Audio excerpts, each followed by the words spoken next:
Miami Dolphin fans. It is June the 30th, 2020. Wow, the month is almost over at 7:05 a.m. Forgive me for being tardy. I'm going to need all your help this morning. I'm not feeling my best. I must be honest with y'all. I'm not feeling my best. I was a little bit, worn yesterday, I guess from the trip from back from Miami and everything. But everything is all right. I still found a way to get up out of bed because there are so many people who weren't able to get up today. So we represent adversity. We were going to represent adversity this morning, and we're going to make it do what it do regardless. All right. So I'm glad that I thank God that I'm up. All the prayer warriors, y'all give me a quick little prayer that I can go ahead and get out of this little fatigue. Not feeling so well stayed. But it's all good, y'all. It's all good. Sip on this little coffee. So what's up, everybody? I'm glad y'all rocking with us. Y'all make sure y'all follow TD on Instagram, Twitter, and Facebook at TDPHINSTALK. You can also find my content at DolphinsTalk.com.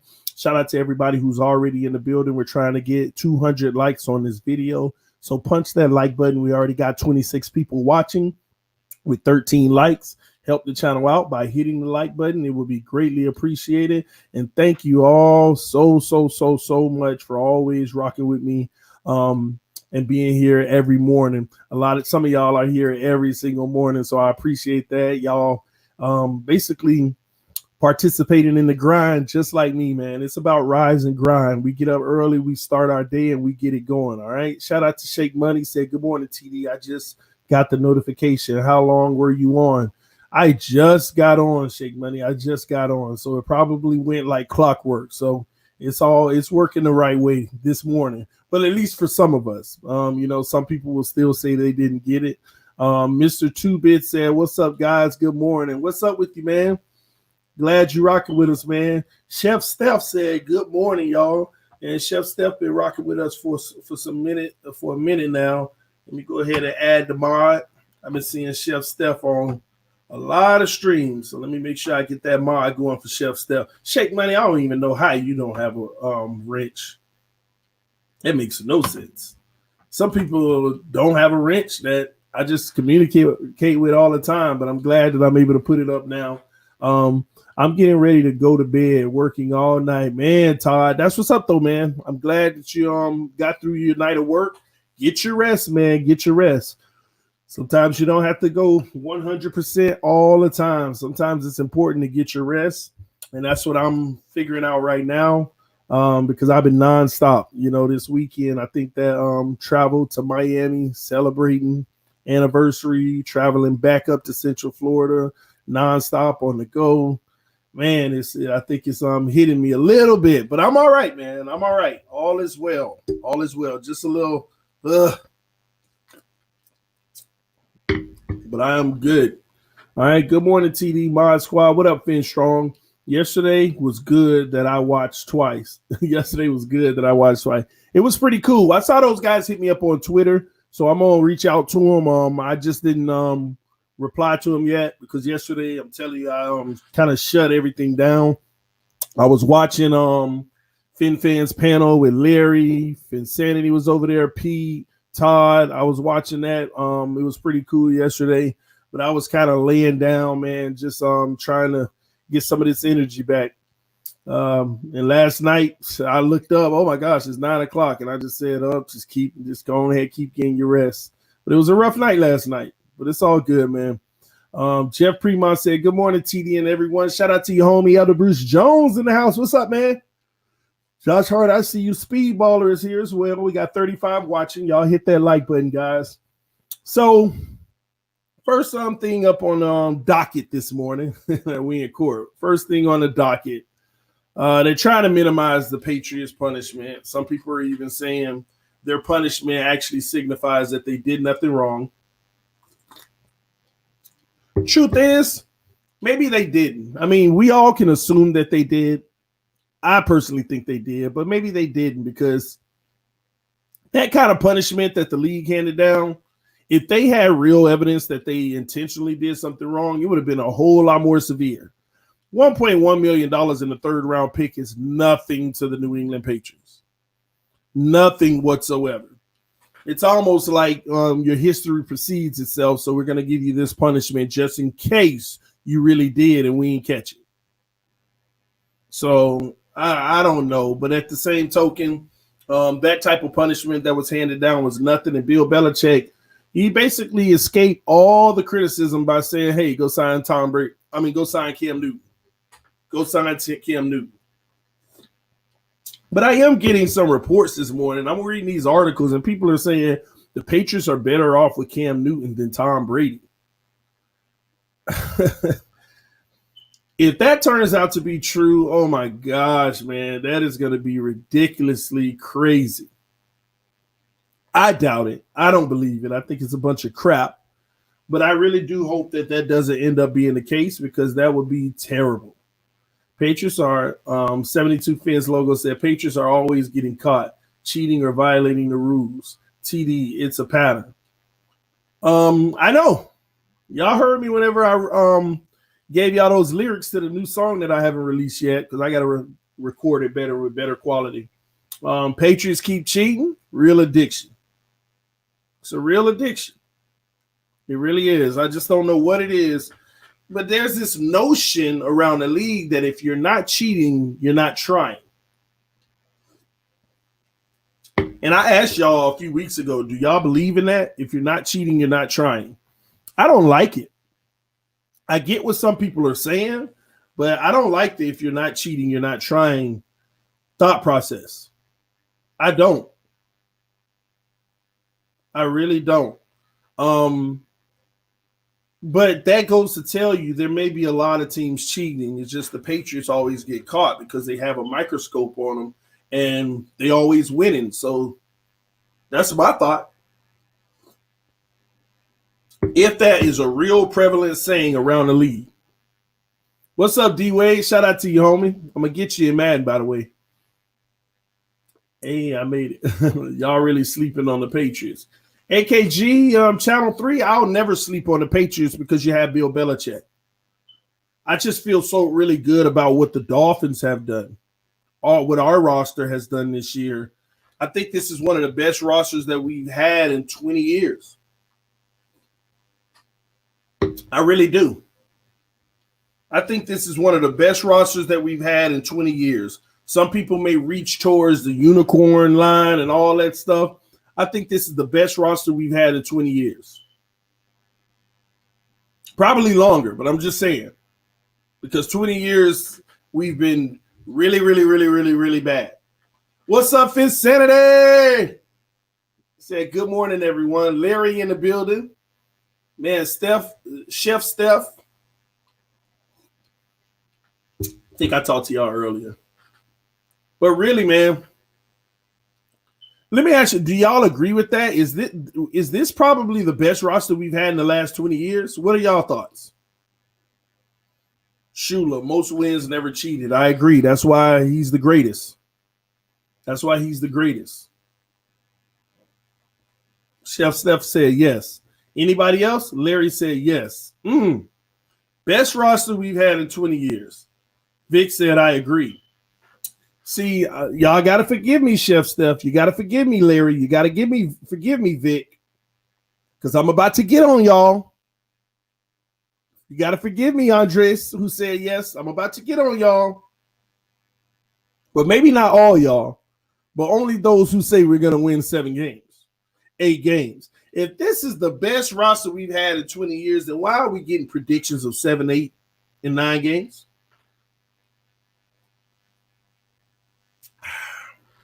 TDPHINSTALK, baby.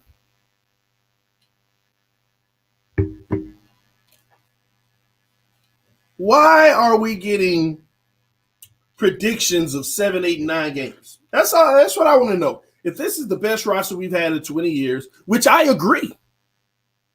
I think it is from top to bottom. If this is the best roster in 20 years, then why are we predicting 7, 8, and 9 wins? Larry said, come on my next show and I'll educate you. Larry, If I'm not busy, because yesterday I was busy, I was literally watching all the kids and trying to get some rest while I was watching the show, which I really enjoyed the show, man. I wanted to hop on anyway just to give some people the business. But I literally, if I'm not busy on the next show, I'll definitely hop in. Larry says simple, it is potential. Listen, this roster isn't built on potential. This roster, yeah, and you know what? The kicker is the potential. But right now, without potential, we have one of the best rosters we've had in 20 years, Larry. One of the best ones. Dolphins get no respect until the winning starts. Now, Speedballer, I rock with that. I'm one of the main ones who say, we ain't did nothing. Until we actually do it, who cares? We don't deserve respect.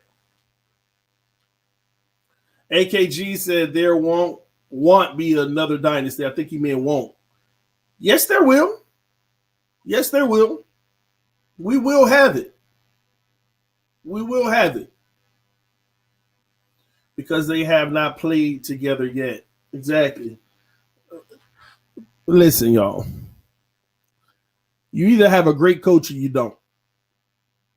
Brian Flores is a great coach. And AKG, the Dolphins are who? We're going to have a dynasty. Tua Tagovailoa is going to come out this year and stick it to everybody, all the doubters. All the doubters. And some could bucket me in that. He's going to stick it to us all, and we're going to have the next dynasty.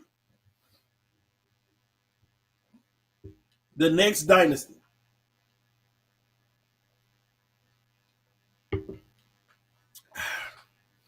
Just like the Browns, all the talent on paper got to translate to the field. 410, Chris, this is different. The Browns had a lot of talent. They tried to go after all these 8, 9s, and 10s. We loaded the rosters with more 7 and 8s than the Browns.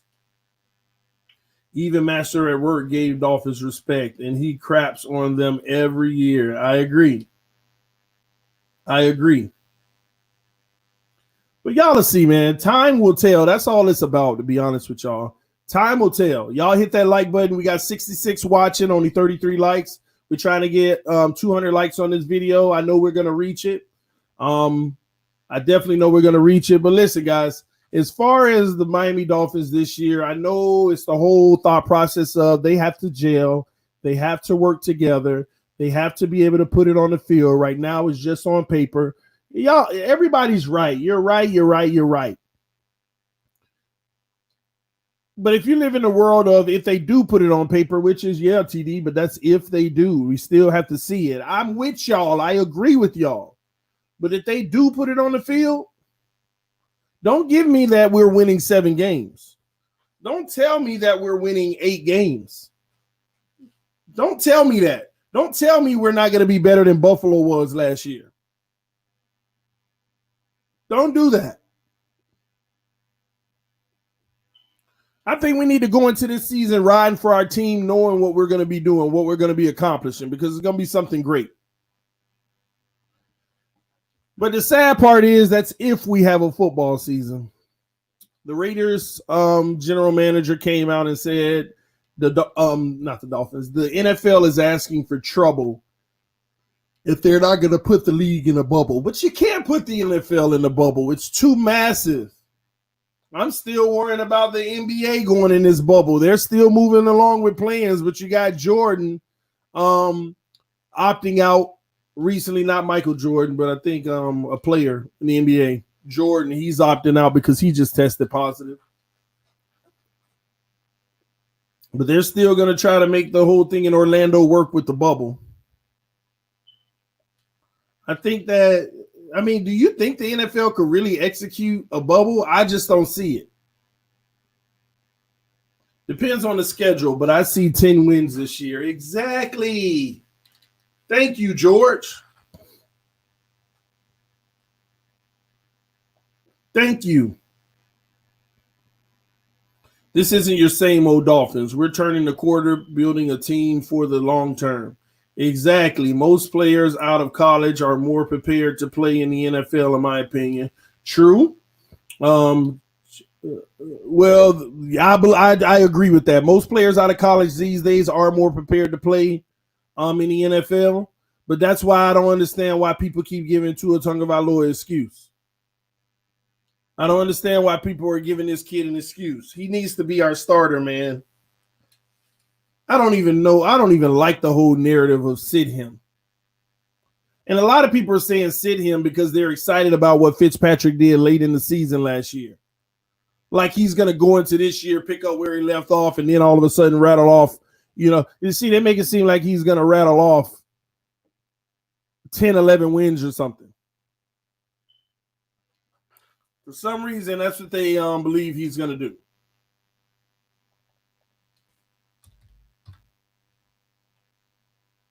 Testing positive means you had it. Your body fought it off. The only test is for the antibodies that our immune system creates defeating the virus.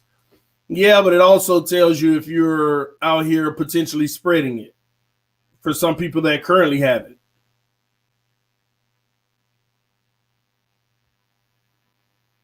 Let's see here. 10 wins is the floor for me because of the defense. See, I like that. I like that. That makes sense to me. That makes sense to me. That makes all the sense in the world to me. TD, I've been a Dolphins fan since '84, the year before I was born. Love it. This is definitely the best complete team we've had in a while. But can we go out and execute? Can we go out and show the world that we're the best team that we've had in a while? My whole thing is this a playoff team? That's all that matters to me. That's my thing. Is this a playoff team? Yes or no in the comment section. Yes or no in the comment section. That's my thing. Is this a playoff team? Yes, NFL could work the bubble by using 3 indoor stadiums. My throw line, 100%. I don't think it'll work, man. That is too massive.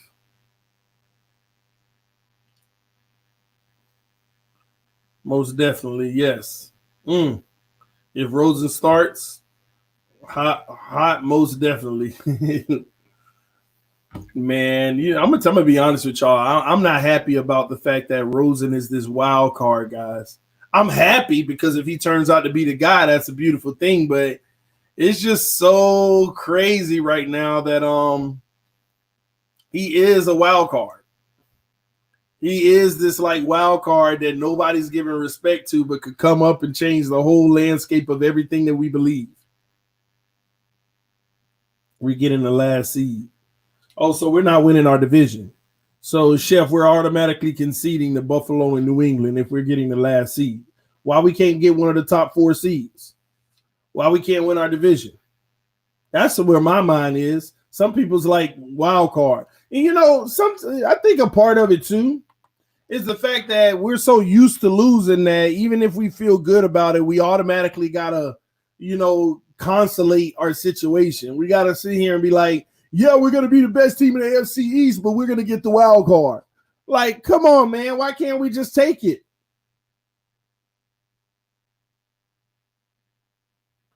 Why can't we just take it? I don't want no last seed.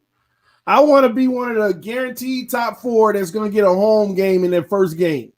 Why can't we be in Miami for game 1?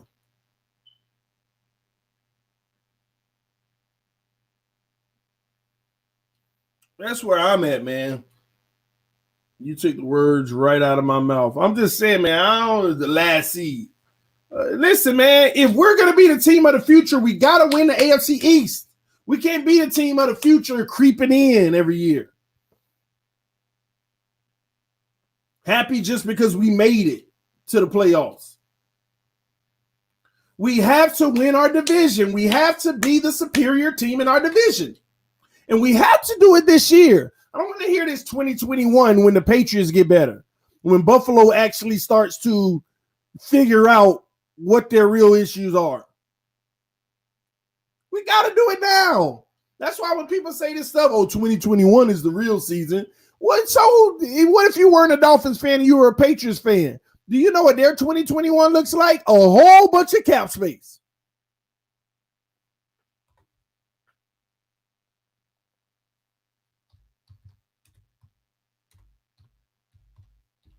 It's crazy.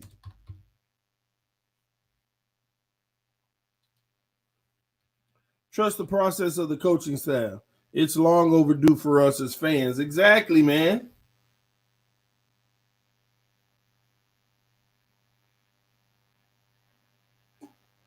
Let me pull this up, man.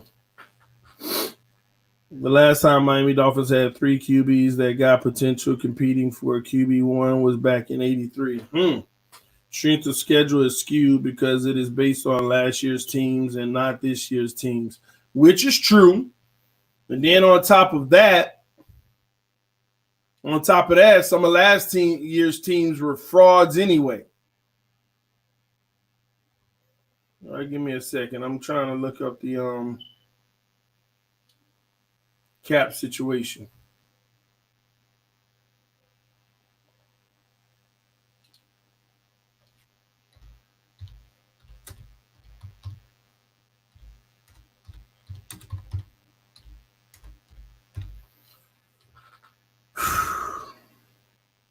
Getting the last seed isn't a bad thing. No, I'm not saying it's a bad thing.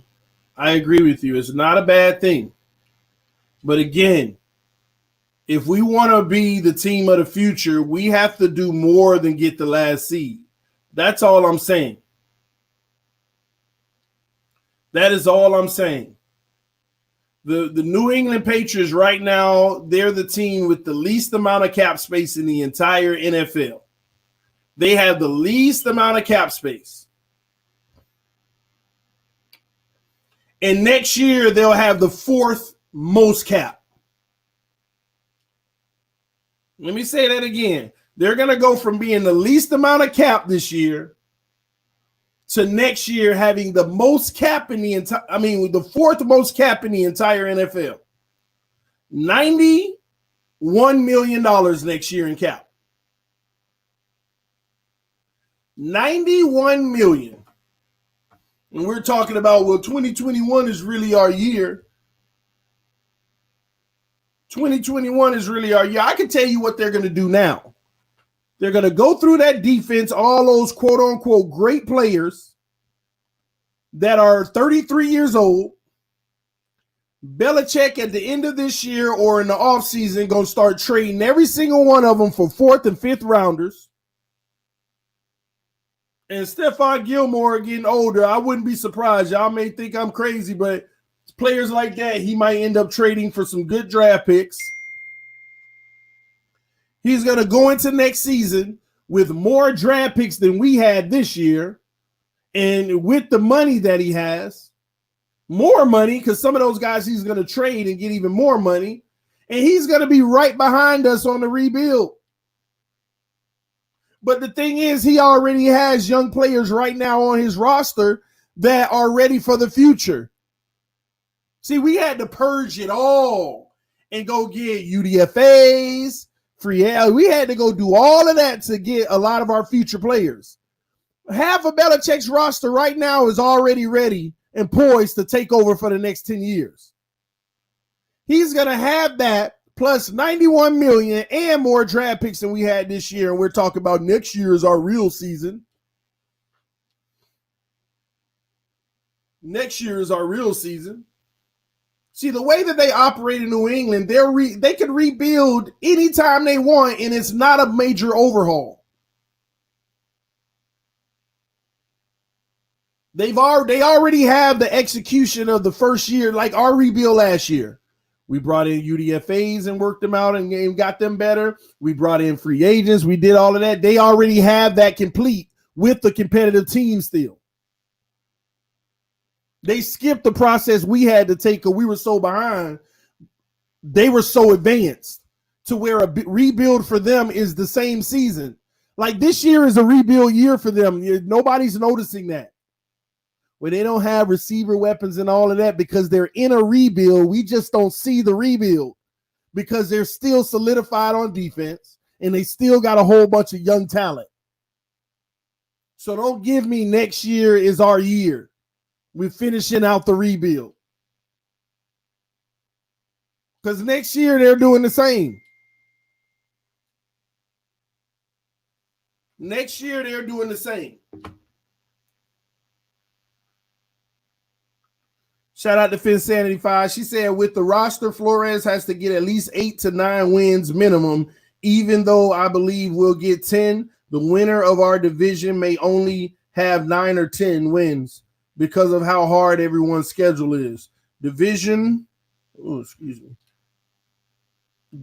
games this year are going to mean so much more because getting wins outside of division this year isn't going to be so easy for any of the teams. I agree.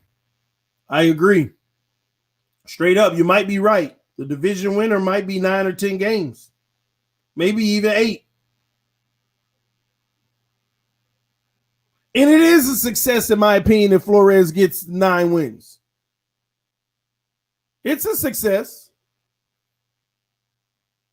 But we gotta own the division, man. Do you think the AFC is wide open with Tom Brady gone? Yeah, it's wide open. If Tom Brady was still here, I think it would have been wide open. I do believe that. I think the AFC East, outside of the Jets, are really building some special. The organizations are learning from their past mistakes. In my opinion, Patriots don't rebuild; they retool. I agree. See, but y'all got to understand, Shake Money, they're able to retool. See, they don't stick themselves with all these long, bad contracts. They never have to purge everything and just start fresh. Number 1 overall quarterback and blah, blah, blah. They never have to do it. Belichick is infamous for trading out of the first round so he can get 2 more 2s or a few more 3s. Because Belichick has a philosophy of the more talent I could bring in, the more that I can actually get good players out of it.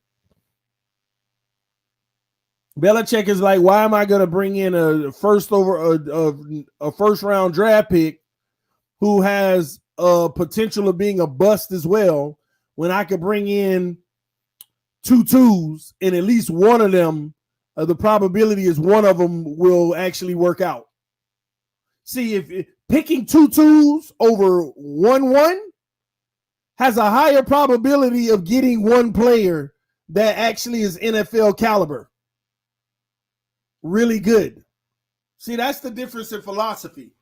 Do you want the 15th overall pick or would you like the 38th and the 47th? I'll take the 38 and the 47th because both of those guys, one of them can end up being a real superstar in that first round pick. We hope so, but what if he doesn't? What if he doesn't? Paying more money. That's for Belichick's philosophy. Belichick loved 3rd and 4th round picks and 5th round picks. Belichick could trade a second for Belichick could trade a 2nd round pick for 3/4 in a second. Give me all 3 of those 4th rounders. I'll take it. He'll take that in a second. That's the thought process, y'all. That's why when the Miami Dolphins traded the 26th pick and moved down to number 30 and picked up that additional pick later, that was bigger than some of y'all thought. They knew that they could get Noah at 30. They didn't have to. Here they are at 26. Obviously, one of the guys they wanted probably was gone. I think the 18th pick shifted everything.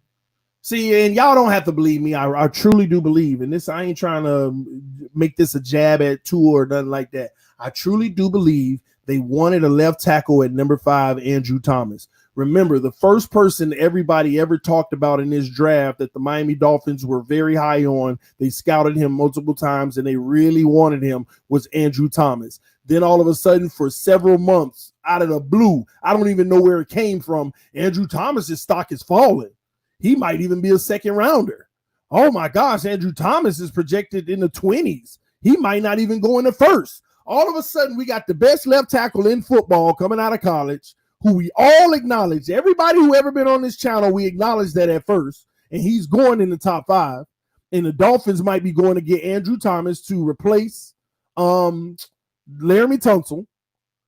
That's all we were talking about. And then all of a sudden, well, this scout has dropped him. And all of a sudden, all the scouts have moved on from Andrew Thomas, and there's 3 offensive linemen in front of him now. All of a sudden. Why is that? We start saying why. I start saying, why is he falling? And guys will say, well, there's a lot of rumors about, they're not impressed with this. He had a big game this weekend. He played well, but he didn't play superior, and his stock is falling. All of a sudden, he has one non-superior game against a good team, and his stock is falling, and he still goes in the top 5. And I think that the Miami Dolphins still wanted Andrew Thomas, and that shifted our entire draft board. I don't think that they wanted Andrew Jackson at 18, but they said we couldn't get our guy at 5. We got to get our left tackle at 18. Let's go ahead and grab our quarterback and get our left tackle at 18. I truly do believe that's exactly what happened in this draft. The Miami Dolphins couldn't get their guy at 5, so they went ahead and drafted the quarterback, and they went and got Austin Jackson at 18. Because I truly do believe that at 18, they also wanted to get a secondary player, one of the better secondary players at 18. I was thinking that they wanted to get Andrew Thomas and then get a secondary player at 18 and then get one of those project quarterbacks at 26 like Jordan Love or somebody. That's what I think that the draft was really made out to be. Or get Andrew Thomas, take that 18th pick, move up, and then get your quarterback. All those scenarios. But I know one thing that wasn't a scenario. Noah was not their 26th pick. And when things didn't go right at 18 and another player didn't show up for 26, they literally said, you know what? 26, he's not there. And we don't have to spend the 26th pick on Noah. Give me that later round pick. Just move a little bit out of the first round. Move me down in the first round and get us an extra pick later. So they executed the trade. They knew they could get Noah maybe even in the second round, maybe. But they also rumors that Noah was highly coveted by 2 other teams as well. Nobody's talking about that. 2 other teams was coveting Noah, so they probably didn't want to move to the second round. So they picked up the later they picked up the later first round pick and got an extra pick. And there you have Noah at number 30. Noah was not on their board for 26. If he was, they would have selected him at 26. Somebody else was there, but he was gone. So they had to improvise, and they made the best of the situation. Wow, our guy isn't there at 26 anymore. Move down. We're going to get this kid Noah and get me an extra pick later. That's exactly how it went down. It has to have been. It had to be. I hope Austin Jackson becomes a stud. He's very athletic. He's a good consolation to Andrew Thomas. He's a great consolation to Andrew Thomas. Love you, TD, but I don't believe that's the case. Tua was the target the whole time. CB83 is easy for us to say he was the target the whole time, but why would they be calling Cincinnati and giving an offer on the table if he was the guy the whole time? Because CB83, if Cincinnati said, yes, I'll take your offer. If Cincinnati said, you know what, Miami, I'll take your offer. Because it's a fact. Greer already conceded. Yes, we made our offer. We made our offer. Things didn't work out, and we feel like Tua was the best option for us. So if Cincinnati had accepted the offer, then how was Tua the target the whole time? Or do you believe that if Cincinnati would have took the offer, we would have still drafted Tua at number 1? Now, I don't think anybody believes that. I don't even think you believe that, CB83. But correct me if I'm wrong. Acknowledge me if I'm right. Correct me if I'm wrong and acknowledge me if I'm right. Please. Thomas being the target at 5 is pure speculation. It is. It is. There's nothing that pointed us in that direction. So Burrow is option 1. Tua is option 2. That's a way to look at it too. That's the way to look at it too. But when we first started in this whole draft talk back in January and February, a lot of people were talking about Andrew Thomas. The work they put in on Andrew Thomas. But we can sit here and say, oh, it's all speculation. But the Miami Dolphins were high on Andrew Thomas. And like Greer said, there's 8 players in this draft that's worthy of going at number 5 for us. There are 8 players in this draft that's worthy of being picked at number 5. This was before the draft. He said there are 8 players in this draft that are worthy of us picking at number 5 that we'd be happy with. We'd be happy with. There are 8 players we'd be happy with.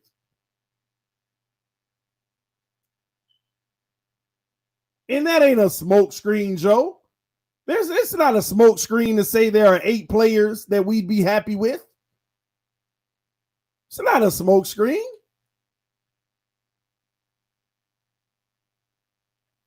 We don't know they were high on Thomas. Nobody from the organization said that. That's not true, CB. They've actually asked Greer about Andrew Thomas. He's talking about the kid's skill and how he'd be a great addition to any team in the NFL. We've done our homework on him. He's talked about Andrew Thomas because they brought him up in interviews. Now, I'm not saying he said, yeah, we want Andrew Thomas. Nobody ever said that. But they brought Andrew Thomas up in interviews, and they've sung his praises. But no, they haven't linked anything like, oh, yeah, he's the greatest, and we're really going to try to go get him. No, ain't none of that. I get what you're saying. But, yeah, they've spoken in regards to Andrew Thomas. They sent scouts out to Andrew Thomas more than a lot of other players. TD, are you worried about Cam on the Pats? No, I'm not worried about. Yes, I am worried about it. Not for the Dolphins, but for their standing in the AFC. I think that we still have a better overall team. I really do think that we have a better overall team than the Patriots. But their standings, they're still going to get a lot of wins. And with their defense already having chemistry, they might get some early wins that we may not. Or we might do, but that's what you worry about. They may get the early wins that we may not because we're working through our learning process and our camaraderie and gelling. That's what I'm worried about. In my opinion, Chase Young was number 1 target on the draft board. It's a lot of people you could argue. But when Greer said there are 8 players we'd be happy at selecting at the number 5 pick, you have to believe that. If Tua went number 1 overall, there's 7 more players that they'd be happy at selecting. I don't think if Tua got drafted number 1, I don't think the Miami Dolphins are like, oh, no. They still got Burrow as an option. They got Chase. If Tua went number 1 and Burrow went number 2, I don't think the Miami Dolphins are like, oh, no. No, I think that they're literally like, we still got Chase there. We still got Andrew Thomas there. We still got the Simmons. We still got Okuda. I don't think it would have been any love lost. They wouldn't have been, no, they wouldn't have. But it's interesting that Flores makes it seem like there's a guy in the first round that they really missed out on. And he said, you guys will never know. He said, yeah, there were some moments where like, man, they got him. But you guys will never know that. Those are Flores' words. Flores said that there was a moment where it was like, oh, they got him right before us. But you guys will never know who that is. And you know why he said you'll never know? Not because he don't want to let you know who the player is. Because if you know who the player is he's talking about, it's going to be a bad look on the player they selected. Imagine if it was Andrew Thomas. Imagine Flores and Greer coming out, yeah, man, we really missed out on Andrew Thomas. We wanted him at 5. What you think everybody going to be saying about Tua now? Wow, he wasn't even the pick. And I'm not saying that was it. It could have been at 18. It could have been at the 26 mark. I don't know. But the only reason they say things like you guys will never know is because they have to protect the kid that they picked as a consolation. They don't want the kid to feel like, oh, I was a consolation. I wasn't even their guy. I wasn't their target. That's the only reason you say you guys will never know. Because you want to maintain the integrity and the confidence of the kid you selected in replace of. It's that simple. Finsanity said Ross wanted a QB at 5. We can only speculate what Flores and Greer would have done if the owner didn't step in. That's the way to look at it too. That move that the Patriots did to Cam Newton was a desperation move to try and stay relevant in the AFC East and to the rest of the AFC. You might be right. iTest Sports said Tua is Marcus Mariota 2.0. I'm from the future.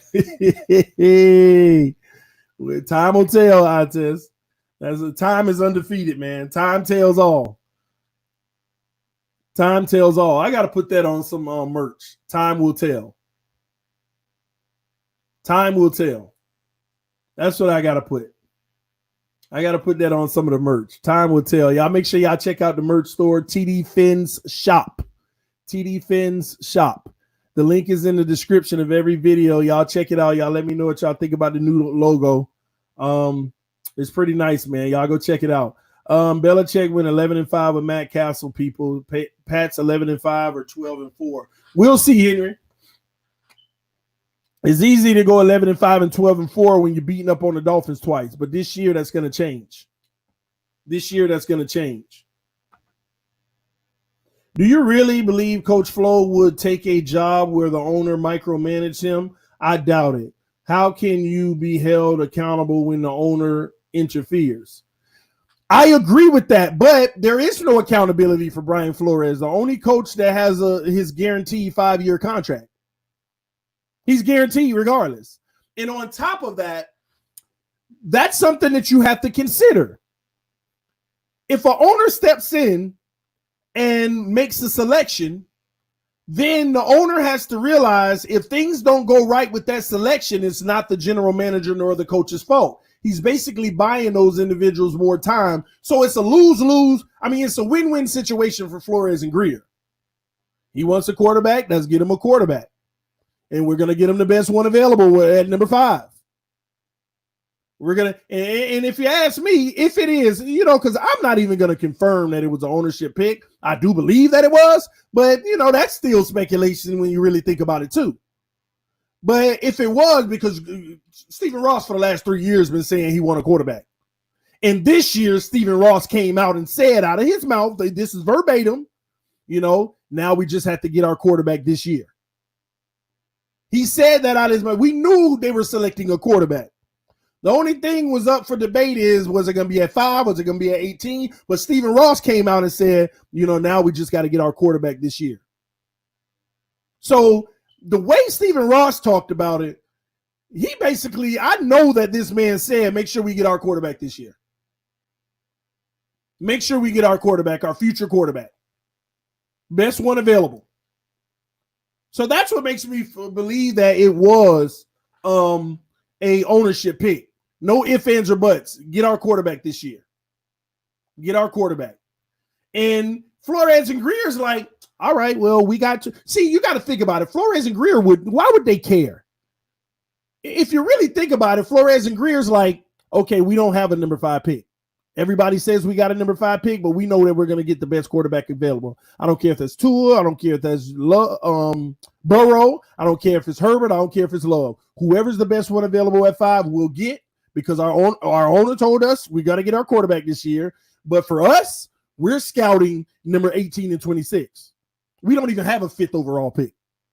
That's what Greer and Flores probably said. All right, well, we got 2 first-round picks this year. Yay! We're not even looking at 3. Excuse me. We're not even looking at 3 first-round picks. There's nothing negotiable there. Maybe that was the case. Then maybe that theory of Andrew Thomas was wrong because that was the case. So they probably weren't even worried about 5. All right, 2 is the best one available. Put the ticket in. All right, now our draft has begun. All right, here we go.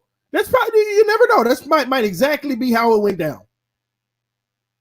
They were going to get a quarterback at 5 no matter what, whoever the best one available was to take care of what Ross wanted. And why would they care? They're probably like, hey, if he works out, great. If he doesn't work out, then Stephen Ross got to understand that's not on us. They could always go in the office with Stephen Ross say, why are we losing games? Well, our quarterback's throwing all these interceptions and X, Y, and Z. I think we need to go get another quarterback. And Stephen Ross can't say, then why is he throwing out? No, hey, this is your pick. This isn't what we scouted. I mean, we would have loved to have picked Andrew Thomas. We would have loved to have picked Jeff Okudah. We would have loved to have a player like Simmons. We would have loved to have a. They can care less.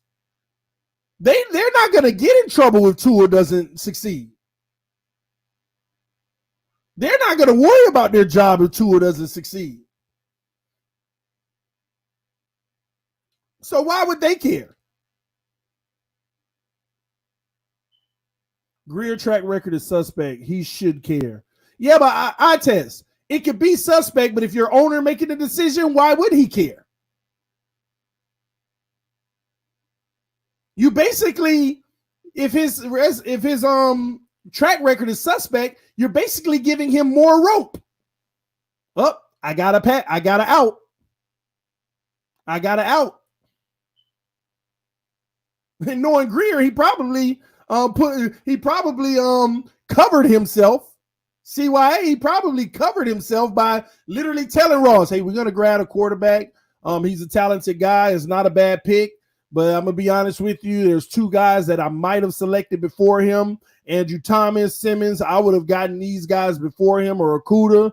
But we're going to make this selection because it is time that we get our quarterback and we're going to get this done. He probably throws something out there like that just so that Stephen Ross knows, hey, I would have actually went with this guy.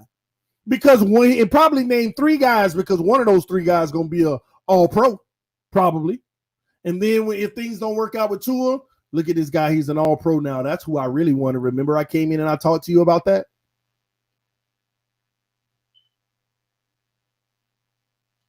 CB83 said, why can't everybody in that room have wanted Tua? They could have. That's an option too. You see how I did that? I can validate every single option that it could have been, but don't invalidate all the options that you don't want to believe. So for the record, CB83 said, why can't everybody in that room have wanted Tua? Maybe that's an option. Just like all the other options I just told you. Yeah, everybody in that room could have wanted Tua. And they got him. But with that being said, do we have to dismiss the other ones? We can see, I acknowledge yours and say it could have been a possibility, but we have to throw all the other possibilities out the window. Why isn't that the best option? Let me tell you why it wasn't the best option. This is why I wouldn't have drafted him, but I am happy that we did because now I have to live in my optimism that I always do. And I always told y'all that if we do draft a kid, I'm behind it. Let's go. Now we got to talk about how this can end up being a great pick.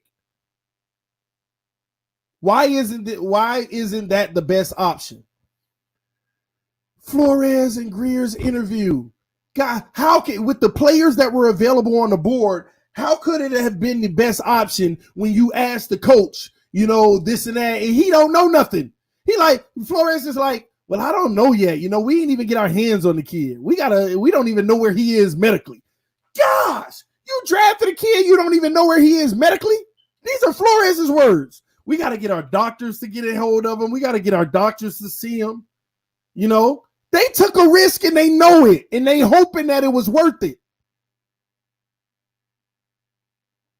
They took a risk and they know they did, and they're hoping that it was worth it. We haven't even seen the kids. So talking about all that, we got to take it one day at a time. We ain't even gotten our hands on him. We don't know where he is medically. We got to let our doctors take a look at him, see where he is. In other words, they did not care about the injury at that point. That's what makes me feel like this was a decision of get your quarterback by all means necessary. I don't care. And on the upside, he's the better option. If we can get past these injuries, that's why Greer and Flores come out. Well, you've had players in the past that have had injuries and end up becoming great. And you've had players in the past who've had injuries and that riddled them for the rest of their career. So, you don't know.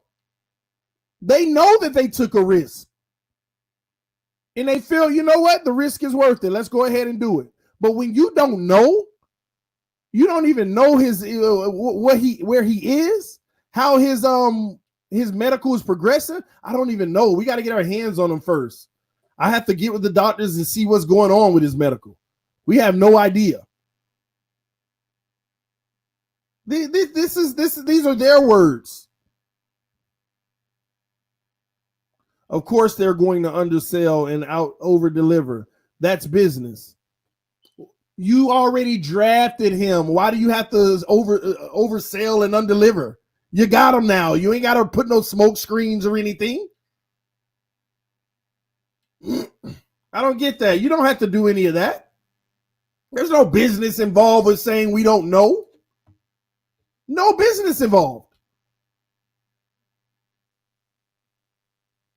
Undersell, over deliver. You don't tilt your hand. You play the game. Oh my gosh. Come on, underselling him and over delivering. I don't get it. What benefit would you have in this scenario of doing that? What benefit in this scenario would you have? What benefit? And Fins Fan 7 says, who cares? We have Tua now. Yeah, we do have them, but with this notion of who cares, here's what some people's problem is. Their problem is the fact that when it's a Dolphin, they don't want to evaluate. When it comes to a Dolphin, all evaluation goes out of the window. Hey guys, we drafted Tua now. Now let's dive into the concerns about him so that we can see if that continues in the NFL or if it improves. No. He's a Dolphin now. You can't do that. That's bad if you break down his game and talk about the things he can improve on. Not you, CB83. I'm just saying in general. This is what Dolphin fans are, the vibes they give me. You're not allowed to break down his game so that you can see, but we can break down our ex-quarterbacks' games. We could talk about what they came into the league struggling with and they never got better in. See, we could do that with the quarterbacks we don't love. We could talk about what Josh Rosen struggles with and how he's not getting better before he even played a single snap with the Dolphins. But we can't do it with the guy that we drafted that a lot of people love. We can't talk about the flaws in his game so that we can appreciate him improving them over time. So that we can appreciate him improving them over time. That's what gets me. We're not allowed to do that. It's hate if you do that. People will look at film and I'll show them exactly what I'm talking about. Yeah, but I mean, and make excuses. And make excuses. Straight excuses. So when I pick his game apart, it's because I want to see him actually grow in those areas as an NFL quarterback. I want to see him grow. I want us to actually be able to identify where he can get better so that when we see him in those situations on the field, we can grade his progression.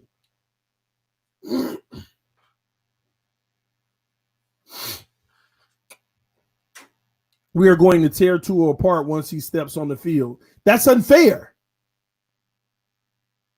You don't tear the kid apart when he steps on the field. Don't do that. That's unfair. See, people automatically think that if Tua start game one in week one, he throw 8 interceptions, TD's going to be like, I told y'all. No. I'm going to break down the film and I'm going to show you the characteristics of what he didn't do well and where he needs to improve. See, right here, he read that wrong. He made the assumptions. Now, these are pre-draft concerns that everybody wanted to ignore, but he has to get better in these areas. It's not going to be, I told you so. You can't tear him apart. He's a Dolphin now. We have to point out where he can get better and hope that that's what he's working on. Not literally tear him apart, break down his game, LOL. But CB83, why do we have to wait till he play an NFL game to break down his game? See, we didn't do that with Josh Rosen. Let all these people who hate Josh Rosen tell it. They out here, he did this coming out of college, and he's still doing it now. See, they broke down his college game. They talked about the things that he needs to do to improve. But when people break down Tua's film, they make excuses. They only want to look at the things he did well. And when he don't do something well, you know, every quarterback has their moments like this. No. It's an attribute that he should not be doing. You should never hear every quarterback does that, though. Okay, then how can we avoid that? Why can't he be greater than every other quarterback? We got to be critical of what we call the most important position in the league. You got to be critical. You can't overlook these things. We don't want another Tannehill situation. Put pressure on his entire career. We don't want a Tannehill situation. No competition for one. And like y'all say, some people in the locker room thought that, you know, they always gave Tannehill favoritism and stuff. We don't, but that's what people seem like they're ready to do with Tua. You got to hold him accountable so he can be the best quarterback we've ever had. And people mistake that for me hating on the kid. You mistake that for me hating on the kid. When you really break down the film, there's a lot of things to be concerned about. And there's a lot of things to be very excited about.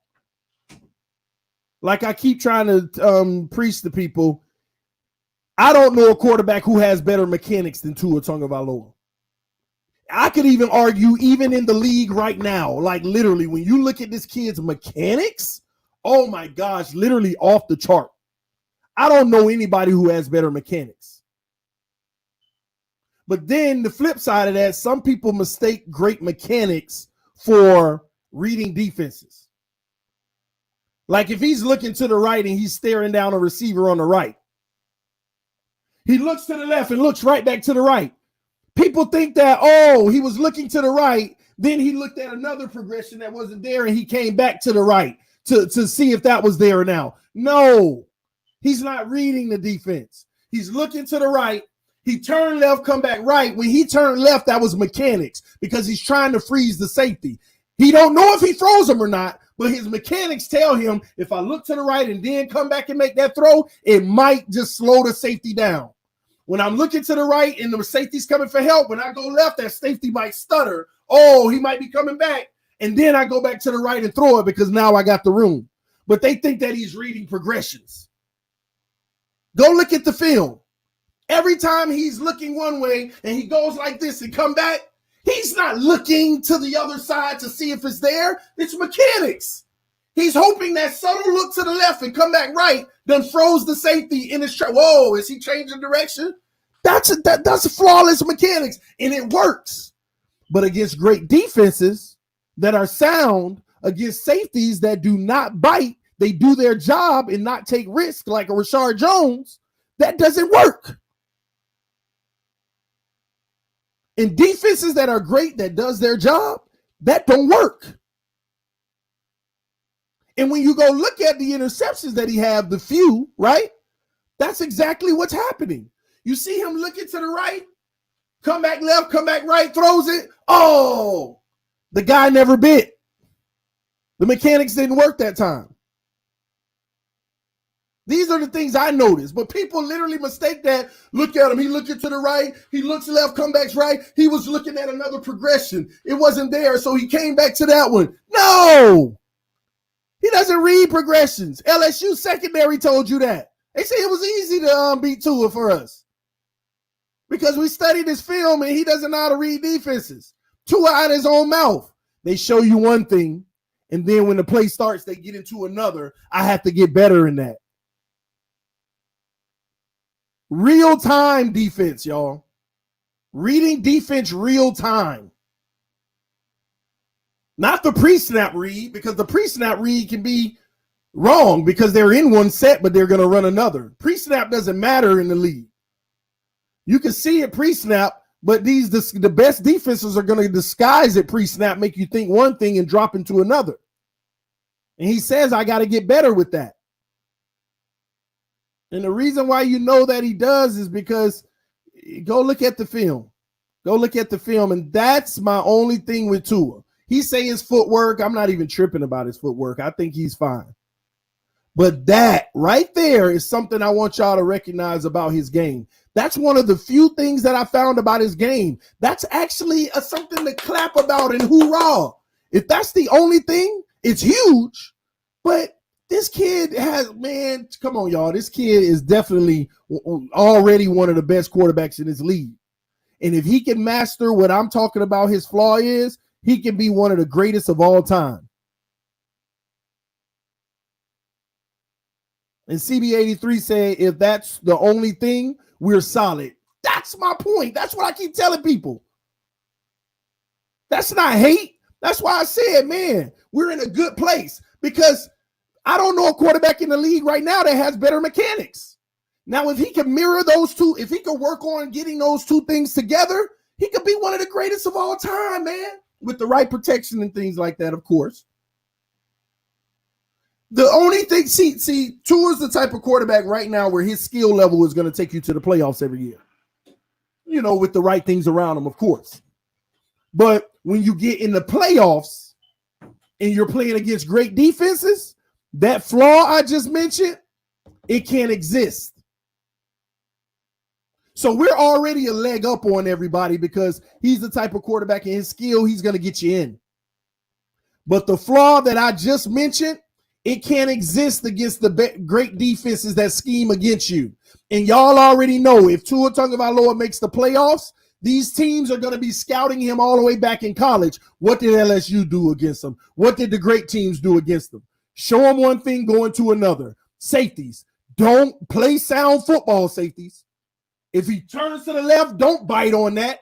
If you're in cover two, give your help side over the top. Do not veer from that just because his eyes look a different way. Because if they play sound football, it's not going to be good because Tua's going to throw it anyway. He's shown you on film he's going to throw it anyway. But people don't recognize that because 80% of the time when he throws it, his receiver got the step and there's no safety help because of his mechanics. But in the playoffs, that 80% reduces. That 80% reduces. All the things that we're excited about now, in the playoffs, teams scheme to those things. You don't want a Lamar Jackson situation with Tua, y'all. You don't want him to be the MVP of the regular season and in the playoffs, they render him useless. That's not what you want. I don't want 4 MVP seasons and we all around here yelling, pay the man, and he didn't win one playoff game. I don't want that scenario. That's why I'm critical. That's why whenever I recognize the things that he can do to improve, I'm adamant on, gosh, I hope he improves these things. But if we're going to sit here and be oblivious and act like these things don't exist, we're already behind. Our fan base already ain't willing to hold him accountable, hold his game accountable. You got to hold everybody on this roster accountable. He got to get better in that area. He can't just make the throw because he assumes his guy is going to be there. Tua's the type of player, and it's not a bad thing if everybody do their job. I should be able to assume. And he said it in the interview.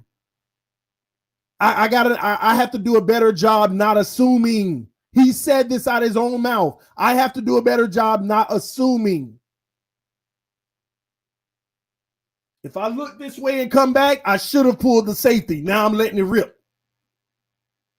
The same thing happened on that championship game that he came in and spared Jalen Hurts when he threw the game-winning touchdown pass. Y'all remember that? Same thing happened. He looking to the left. He goes right, come back left, throw it. Luckily, the guy had 4 feet separation and the safety got paused because he looked to the right. Great mechanics. But what if the safety was sound? What if the safety actually did his job and didn't get fooled by his eyes and just played his role? He would have been, the safety should have been in a great position to make a play. Mechanics Mechanics are the thing that hurts players that cheat. Mechanics hurt. A quarterback with mechanics hurts a player like Xavier Howard. A quarterback with mechanics will destroy players like Xavier Howard because their mechanics are built in to trick you and make you take those chances, make you jump the route. A mechanic hiking the ball on a slant and a pump fake, and the guy starts on a go route. Xavier Howard coming downhill for the pick, and the guy done blew past him. Mechanics will do that to you. That's what mechanics do. My mechanics tell me on this slant, pump fake, look for the go. This is a hungry cornerback out there. The wide receiver is supposed to get deep into his body, make it seem like he's close enough to make a play. Pump fake, bite the route over the top. That's what mechanics do. This safety is overzealous. He's going to try to get this tight end coming across the middle. He's going to bait. I'm going to be looking to the left, come back like it's the tight end. It's not. Pause the safety. Now I got a one-on-one on the outside. That's what mechanics do. But what happens when the safety doesn't bite and he's a disciplined, sound player? The problem is Tua throws the ball anyway. He throws it anyway. And that's where he needs to improve. And these aren't my words. These are his own words. He said it himself. And then people told me, oh, TD, he's just being humble. He's just being humble, so making things that he needs to improve. But it's so interesting that the exact things that I found on film are the exact things that he's, quote unquote, being humbled about. Out of all things he could have said he needs to do to improve, he says the exact same thing that I found to see on film. And he's being humble about it. Makes no sense, man. Let's start calling a strike a strike. Elder Bruce Jones said Tua said it himself that he needs to improve. I know. And people get mad at me for just calling it out. These are the areas that I want to watch this kid every single week on the field grow. I want to be able to say, wow, you know those concerns he had in college? He doesn't listen. He's making great decisions now. He's not doing those things. I want to be able to say that. Now, I already know if he comes out and he improves in those areas, told you that's not a problem, TD. I told you. That's what I'm going to have to live with, but that's fine. I'd rather live with that because that means he fixed them. That means he fixed them. And that's what I'm looking for him to do. If you want him to be the greatest quarterback of all time or be our future franchise quarterback, then you need to stop ignoring that is a concern. That is an issue. We always calling for this person to be fired. That person needs to be fired, but we can't even say why. We can't even say why. Being right and the opposition has no legitimate retort is why they call it hate. Shaking my head. Yeah. But it just depends on what side of it you're on. Because everybody who argues that, oh, well, I don't see that on film, they're not really watching film. They're not really watching film. And even if they are watching film, it's sad because they're sitting there giving excuses for every single thing he does. Excuses for everything he does. And then that was just a bad throw by Tua right there. But every quarterback does it. You know, and nobody's perfect. No, let's break down why did he do it? Well, when did we ever live in a world where it's like, well, everybody does it, so nobody's perfect? No, that ain't acceptable because everybody does it. That was a decision made that shouldn't have been made. That is the biggest cop-out to say, but nobody's perfect. Everybody does that. No, that's terrible. You got to understand why did he do that? Because there's a behavior underneath that needs to be corrected. It's that simple. That will happen. Fitz improves in those same areas with good coaching and coaches like him that hold him accountable. The only game Tua struggle is in the Bama's line was dominated That's the issue. Tua is a stud, but he has to show he'll thrive when the line plays bad, especially if the line isn't ready year one. Adrian Gray, I couldn't have said it any better, because we know he's, all pro if he gets that against the sorry teams. But when you play the best teams and the talent that's around you looks average, see, that's the difference. See, people have this argument, Tua has everything around him. I've said it myself. People misunderstand that argument. It's not just the fact that he has everything around him that's perfect. It's the fact that when you play elite teams, then all that perfectness around you starts to look a little more average. So how do you perform in an average situation? It's not about the fact that, he has the best thing around, all the best players around him. It's about when you have the best players around you and you play against another elite team that has all the best players too, and both teams start making each other look average. See the O-line giving up pressures and the this and that. The corners are playing better, tighter windows for receivers. How do you perform in that situation? And those have been his worst games. That's the point. That's the point. So when you play against great competition and they start to bring the value of the competition on your team down, now are you the quarterback to make up the difference? It's real talk right there. That is real talk. So in his biggest games, when he went into the game with great O-line, great this and that, but the other team also has it, now they're middle of the pack. Now Alabama looks like Jordan Love's team. Now Alabama looks like Herbert's team. Now Alabama looks like Jalen Hurts' team. And when he played Clemson, he had 4 touchdowns, TD. Yeah, but he also was 21 for 40. Like a 52% completion percentage. 21 of 40. A lot of bat down balls. 8 bat downs. 8 bat downs. Meaning the guy wasn't open. The defender was in a great position, but he threw it anyway. 8 bat downs, 21 of 40. How can 400 yards be his worst game? Michael Simmons, it's not. I think you're looking at stats. You're looking at stats from a standpoint of, look what he put up. Look at Lamar Jackson in the playoffs. They rendered his strength useless, but he still put up buku numbers.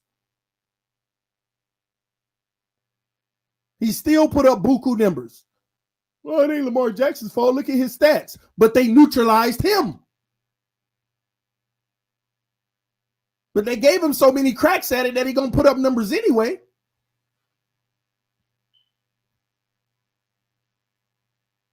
Easy. How many drops? 6? 6 drops.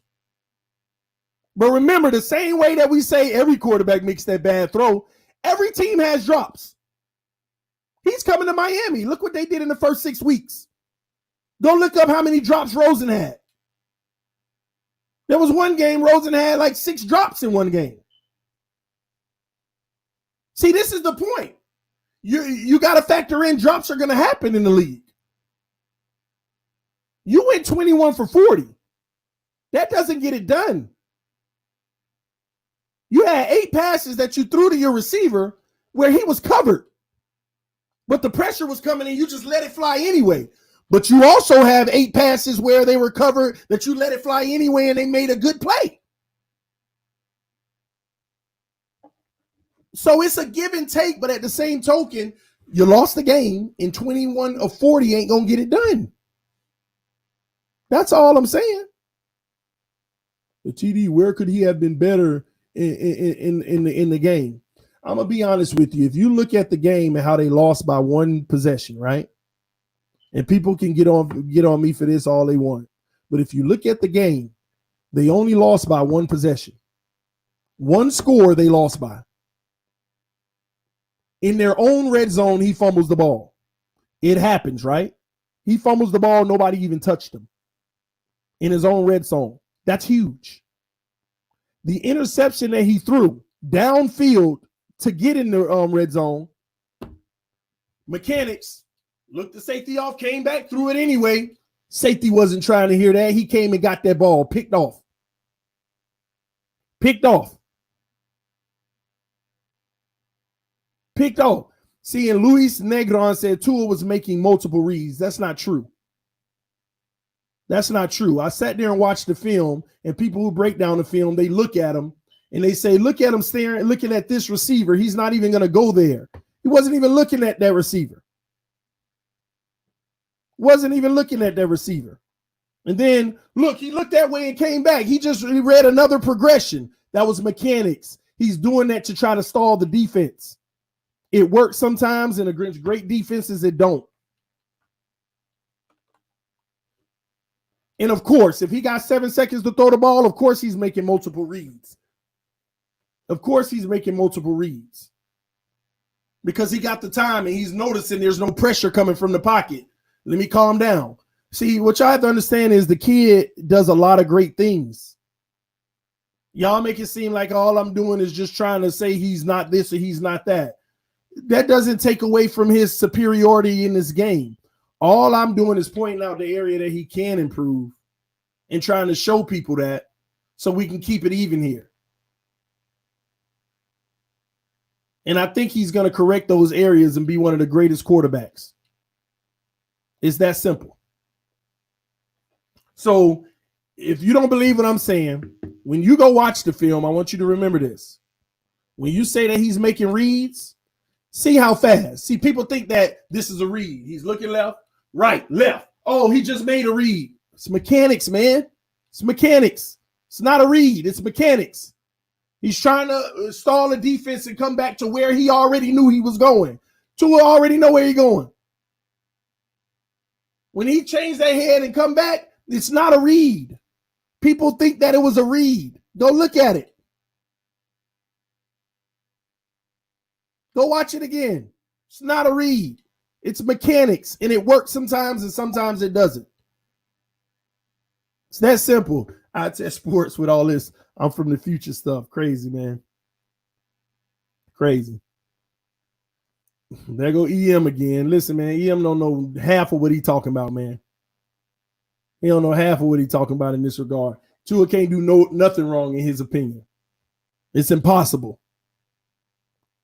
All right, y'all, man. But this is TDPHINSTALK, home of the real Miami Dolphin fans. Man, great morning, man. I actually hear the little ones getting up, man. Y'all make sure y'all have a blessed day today. Y'all have a blessed day. Y'all make the most of today. We got 113 people watching, 70 likes. Again, we want to try to get 200 likes on this video. I know we're going to get there.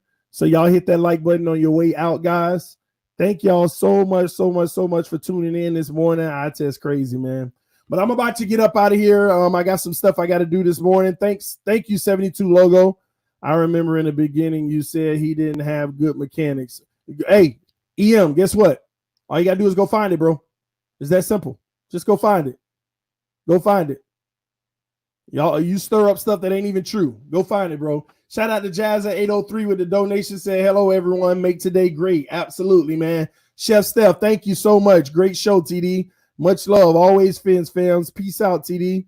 EM say the people know. Well, again, go find it. It's the beautiful thing about YouTube. It's always there. Go find it, baby. All right, y'all. I'm up out of here. I'll see y'all later. This is TDPHINSTALK, home of the real Miami Dolphin fans. Peace.